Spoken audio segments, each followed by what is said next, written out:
not the first time we've met under these circumstances. No, Is it even sweeter this time around? So much more. Hold on. Tell me what we did, because I don't know what we did. Tell me what we just did. Well, you've got yourself a place in the championship. I don't think they heard you in the back. Wickham's in the championship. Wait. I'll say it one more time. Wickham's in the champion. Wait! People in the back didn't hear me. Wickham is in the championship. What episode on again? It's the special edition. Nah, because we had 5. Oh, We yeah. had 2 Yeah. Sorry. Stuck in my head. Anyways, umbrella. Shouldn't really care about a young nigga and what the fuck I'm doing, nigga. I've been steady, still chasing all this cash and no telling what I'm getting. I make a fall back down like a domino. Ladies and gentlemen, boys and girls, welcome to another milestone episode of Umbrella Sports TV. It's crazy to think we're on our 5th episode.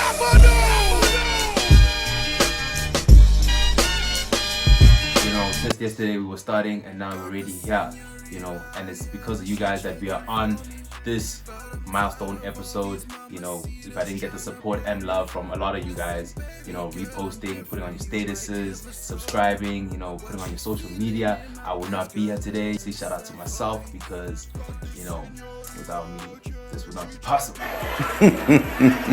So, you know, without further ado, let's go to the first topic because we got a jam-packed show for you this week. Oi, sharp uzet my gang. It's your boy, Smart Mampara Sislisa Bafana. Put my lisa, but I don't lisa. Cover my name, good on. Yeah. Hope everyone's keeping safe during these corona times, like it's shaking. But yeah, let's get into the swing of things. Basically, I'm just giving you a young run through, you know, basketball in general. Obviously, the NBA has been paused due to corona. Homies are training. I'm saying homies like I know them. But anyways, the homies have been training at home. They've been helping to pay the salaries of, you know, some of the staff that work at the stadiums. So yeah, shout out to them. That makes a big difference because these people obviously not live paycheck to paycheck, but like they get paid on game days. So yeah. It's lit. Just a few teams that are making it shake, in my opinion. Obviously, my team, the Lakers, you know, Anthony Davis, man like Braun, Caruso, who else? Rajon Rondo, Dwight Howard, just a few, and they're killing it at the moment. The Bucks with Giannis Adetokounmpo, and obviously Houston Rockets. Finally, the boys are back. Russell Westbrook and James Harden, and together, lethal duo. They're making it shake. And then the Mavericks, they're not doing so well, but I still say that they're good. With, you know, the homie, what's his name? Luka Doncic, something like that. But anyway, notice something with all these teams I mentioned. They're not very big on threes. Like, everyone on the team can, you know, shoot threes, but I feel like it's more of a requirement now. So yeah, I think big man ball is back. So taking it to the paint, you know, making your opponent work for the ball. I think, you know, that sort of 90s ball is kind of back. Happy to see it because I'm pretty tired of seeing our, you know, Stephen Curry and our John Wall just shooting from the logo. Hornets got a pair. Lamb lost it. Has to fire. Oh! He hit it! Jeremy Lamb wins it! Unbelievable! What just happened? In Toronto! Good golly, Miss Molly! He did it! We were like, okay, I feel like it's cool, sharp, but like I can't watch a full game just of that. If the shoe fits, you whack. And then just to bring it home, Lime Zanzi, obviously we have the BNL, our basketball league, which is the home of teams like Ikoli Magic, Tswane Suns, Northern Cape Zebras, and the current champions, the Soweto Panthers. Shout out to my boys. And then what was supposed to happen this year was supposed to be the first year of the Basketball League Africa, which was set to begin in March this year, but obviously Corona. But basically it's like UEFA, but for ball. So now it would have consisted of 12 teams from, SA, Angola, Mali, Madagascar, Senegal, just teams that play ball in Africa. And homies were supposed to, obviously qualify, and it was gonna be dope. But yeah, I'm guessing it's just gonna have to be a thing of next year or later on in the year. We're not sure. But yeah, this thing was supposed to be big and proper. I think even better than BNL, because this was joint efforts from the NBA and FIBA. Yeah, and the kits were even gonna be dope because they're gonna basically be like the NBA, because we're gonna be kitted out by Nike and Jordan brands. So this was gonna be a very serious thing, very dope. But yeah, I guess we're just gonna have to wait. And that's a wrap. That's from me.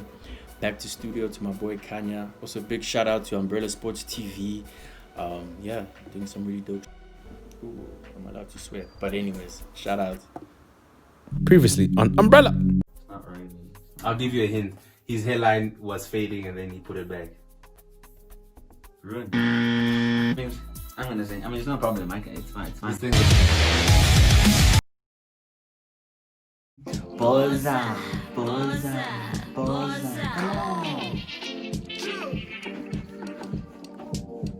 Rise up to your call. Sure. Can you believe it? Do you see that you're on? Yes, I believe it. I can see it. And the devil's trying to take you out your place. Look him in the face and stand up. Pack on my button, they can never bring you the Sukuma. Stick it to the man, make sure they understand. Viva, Mama, I'm Viva. Jaiva, I'm a survivor. They never thought that you would make it this far. It's about time I just tell them who you are. Okay, I feel like some movies in life are meant to be like a race. I feel like being a boss, I can't succeed. A boss, I play to win, a boss, I never lose a game. And even if you lose it, it's still I win again. A boss, I always a goal. Change the good and for the pain. Stay in your lane, never do it for the fame. Push up, pumpy, never fumbles, that's game. Push up, I stay humble, never change. Screw my loop, okay, We're gonna speak about a very cool sport this week. A lot of people don't really know about it, but they do know about it. It has been with us for a very long time, but a lot of people still don't understand why it is even a sport. Let's be real. A lot of you are watching this and asking yourself, how are they doing this? What sorcery is this? What's guaning? But let's be real. It takes a lot of work and practice to become a pro skateboarder. Sidebar, don't try these tricks at home if you haven't got the right training, because uzokhala njaya. So check this out. Some of the legends of the game include Tony Hawk and Rob Dyrdek. Both of them played a massive role in the success that skateboarders enjoy today. You can go as far as saying that they inspired the likes of Nigel Houston, Ryan Sheckler, and Eric Costin. Let's take it back to the 1980s when your parents were still cool. The skateboarding scene started birthing magazines for skateboarding and for the people to follow the punk rock scene. Magazines like Thrasher and Transworld Skateboarding led the revolution, if you want to say. You started seeing shoe brands like Vans, Etnies, and Converse create more interest in the sport. This further developed into collaborations between brands and skateboarders. Today we enjoy very cool collaborations between Stefan Janoski and Nike, Rob Dyrdek and DC, and Louis Lopez with Converse. Now, let me take you back to a time all of us 90s and 2000 kids can relate to. Once the internet boomed into the world, it allowed for the culture to further spread like wildfire. Tony Hawk released his first pro skater game in 1999 on all gaming platforms. Best believe it was a success because now we're sitting on Pro Skater 5. Growing up, skateboarding was a form of lifestyle for my peers, a form of culture, really. I wanted to also get my own skateboard, but my parents, black parents, obviously, they were like, nope, that's not your type of thing. That's the other folks' stuff. Your stuff is to play football, play cricket, all of the other stuff, not doing ollies and kickflips, stuff like that. They're like, nah, that's not your stuff. But we decided to shed some light on it because it is on the rise still today. It's even going to debut on the Olympics, the next Olympics. So it definitely shows the trajectory it has grown over the years. So skateboarding was created in 1950, the early 1950s, by surfers in LA and Hawaii. Surfers decided they want to have the same experience of the waves on hard concrete. So they took some metal wheels and put it on their surfboards. Now imagine metal wheels. I know what you're thinking. Metal wheels are very uncomfortable. So it only took some time in the 1970s, 1972, where Frank Nosworthy was like, you know what, let's change this and create urethane wheels. And Cadillac wheels created the first wheels where you were able to maneuver in any direction and that you were able to have a sense of balance. Because imagine trying to have balance on metal wheels. It doesn't make sense. So you can really understand why people would take more interest, because imagine seeing metal wheels on a surfboard back then. You'd be like, nah, I don't want to try that because I'm gonna break something. So once this was implemented, a lot of people took more interest. In 1978, a guy named Alan Gelfand helped the sport even further by creating the famous trick that is the ollie. And once you master the ollie, you know, you basically have a black belt. It's the equivalent of a black belt in karate. You are a G at skateboarding. And obviously, being a person who is outside of the sport, when you see someone else do that, you're gonna be like, I want to learn that, because I had the same feeling. You know, when I was younger, I'd see these gents do these things and I'm like, what is that? We also have our very own pro skater in Brandon Valgello. He's currently ranked number 1 in Africa and number 58 in the world. Barring anything happens, he will take part in next year's Olympics. Oh, by the way, yeah, this is Brandon.